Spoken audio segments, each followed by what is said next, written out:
Hello everyone, welcome to soundproofguide.com. In this video, I'll be talking about acoustical sealant, also known as noise-proofing sealant. Now, there's a big difference between noise-proofing sealant and regular caulking, and I'll explain to you in this video what that difference is and why you should be using something like an acoustical sealant to basically put the finishing touches when you're soundproofing a door, window, or wall. And I'll also go around the room and show you exactly where to put this acoustical sealant for best results on the doors. And also I'll even show you a little trick if you have an unfinished wall of exactly where to put this for maximum soundproofing.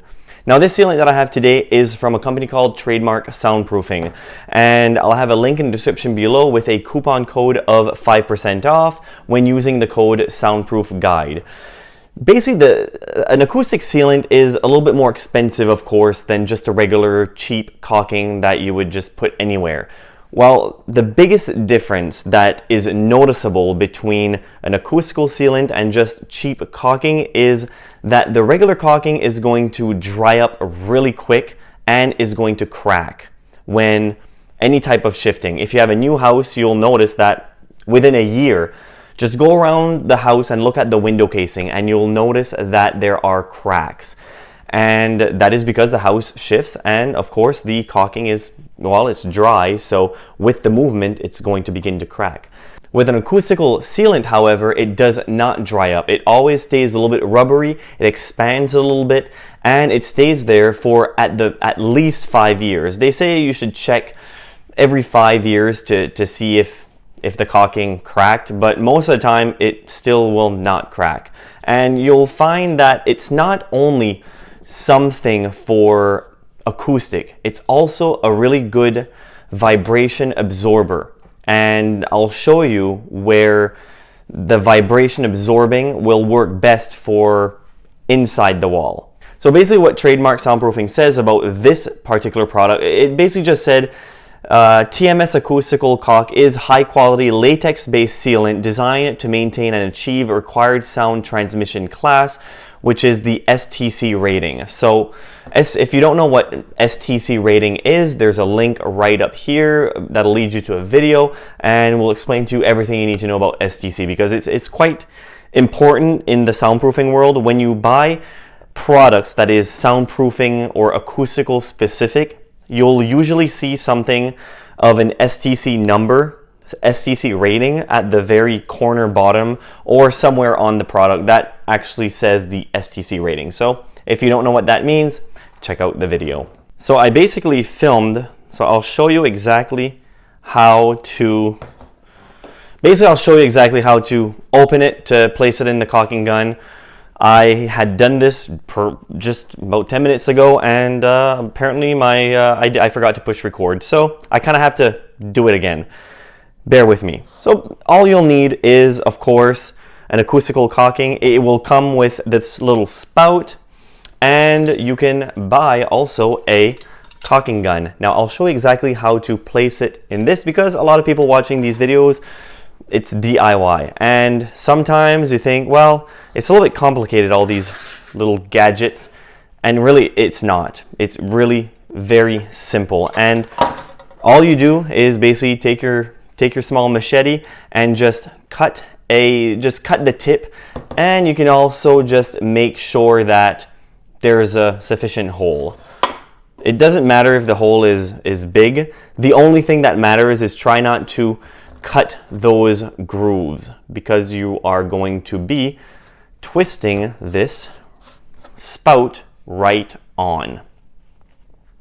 And now to place this in your caulking gun, very simple.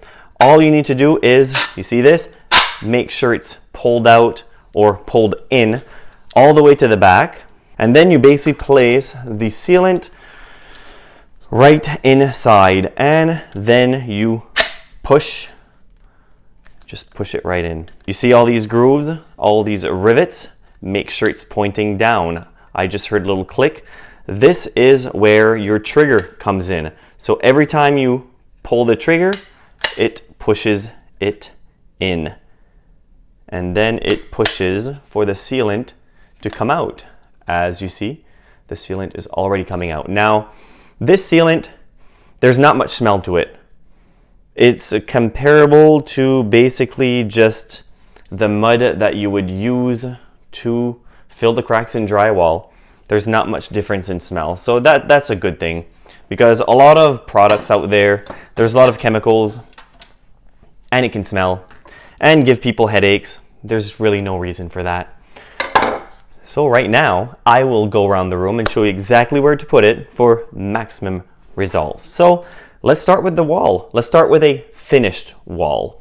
If you like this type of content, consider subscribing to my channel. I would also appreciate you leaving a comment if you have any soundproofing questions or comments for me to answer. So basically here with a finished wall, there's not that much to do, but there is one place that acoustical sealant will make a little bit of a difference, especially if it's a wall that's not, well, this example is with an outside wall. So where this will make a little bit more of a difference is when it's an interior wall inside your house that basically goes from room to room, and that one thing is right here, the electrical outlet.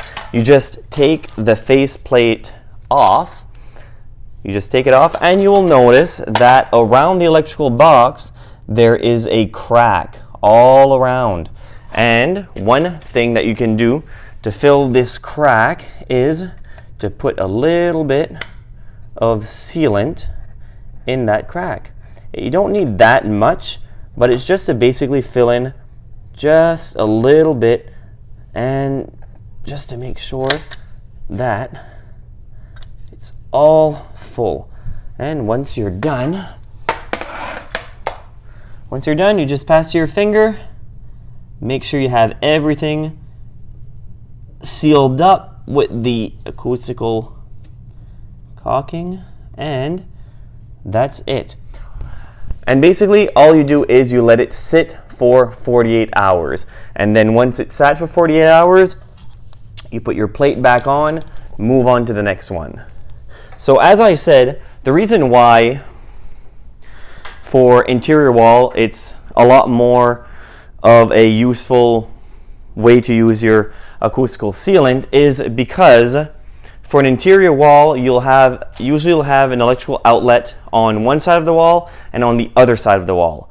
Well, the thing is, interior wall doesn't have any insulation, so if there's no insulation, then that crack will have an easy path for sound to travel. Another way that you could put acoustical sealant on a finished wall, especially in older homes, you'll see sometimes a crack here over the baseboard.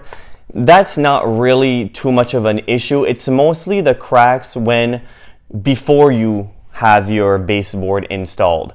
It's basically the crack where just to fill the void between the floor and the drywall. So that's basically it for a finished wall. Now let's just move on to our window. Now the biggest place here is the window casing. You'll see here there's a little bit, well, I guess I put a little bit of caulking there already, but there's a little bit of a crack, not too much of a crack, but a little bit of a crack here.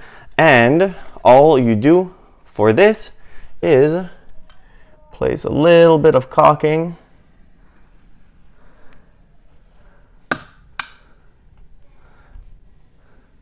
You don't need too much, but usually you do this before you paint your walls. But if the walls are white and it's just a touch-up, it doesn't really matter. Basically for the windows, the only place that this will be an effective way is around the casing, and also around the window, around the actual window. Sometimes you'll see a crack around the window where the window meets the casing and not just where the casing meets the wall. So those are basically areas where you can place the caulking around windows. And now for the doors. Now the doors, basically the crack that will form where the casing meets the wall. If you're somebody that gets angry sometimes and slams the door, that vibration will cause a crack. And this stuff absorbs vibrations. So basically, if you just come here, there's more of a crack here. So all you do is you just place the caulking where the crack forms. And that's basically where you put the caulking for a door. So basically, another place that you can place the sealant on a door is where this little crack can form right where the door meets the casing itself. And this is a great spot to be putting an acoustical sealant, and also an excellent place to be placing some weather strip. But before you place the weather strip, you should really seal that gap with acoustical caulking. And again, you just let that sit for 48 hours and it will dry. Now, for a wall that is unfinished, if you're in the phase where you're finishing a basement or you're finishing the house, one place to put an acoustical sealant where it will absorb vibration is right here, right where this 2x4 meets the drywall. So before you basically put your drywall, it's not a bad idea to put one long strip of sealant. So when you have that done, that piece done, you place your drywall right over top of it, and just that little bit of acoustical sealant will absorb a lot of the vibrations. And another place to seal the gaps, if you really want to soundproof a wall, it's to place it right there, right where the drywall meets.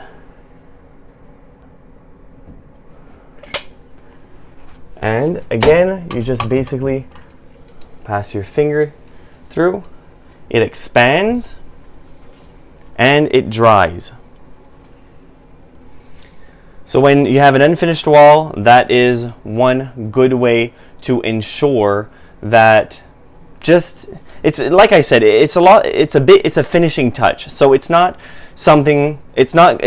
replace your soundproofing insulation. It shouldn't replace a thicker layer of drywall. Basically, this should be what you use at the just to finish up the job, just to make sure that if you've already paid to get the job done, you might as well just get it done the best way possible, fill in the cracks and all the gaps, and you'll be good to go. Well, now my furnace is kind of turning on, might as well get out of here. So there you have it. Basically, buying a few tubes for a few dollars more than just regular caulking, you'll notice that it will make a difference in the end, because as I said, it's not your #1 soundproofing method. This is basically just to finish the job. If you're going to spend money, hire somebody to do labor, or just do it the DIY way, well, this is an easy DIY option for you to use. I hope you enjoyed this video. Don't forget to click the like, subscribe, and to leave a comment. All these things, for every YouTuber out there, it's not just that we like to read your comments. We like to read everybody's comments, even though we don't really have the time. But what it really does, it helps the YouTube algorithm, and it sends a signal to YouTube that maybe this content is worth promoting. So it gets us on, it basically gets our videos on the YouTube feed. So for small channels like mine, it's really important that if you like this video, I would really personally appreciate, just click the like, leave a comment, and subscribe to my channel if you like me. Thank you. Feel free to take a look at many of our other YouTube videos and also some of our articles on our website, soundproofguide.com. Don't forget to click the like button if you enjoyed this video, and also consider subscribing to our channel if you like our content. Also, feel free to leave us a comment below if you have any soundproofing questions of your own. We will certainly try our very best to help you. Thank you very much for watching, and I hope to see you again in the next video or any other videos in our channel. Thank you very much.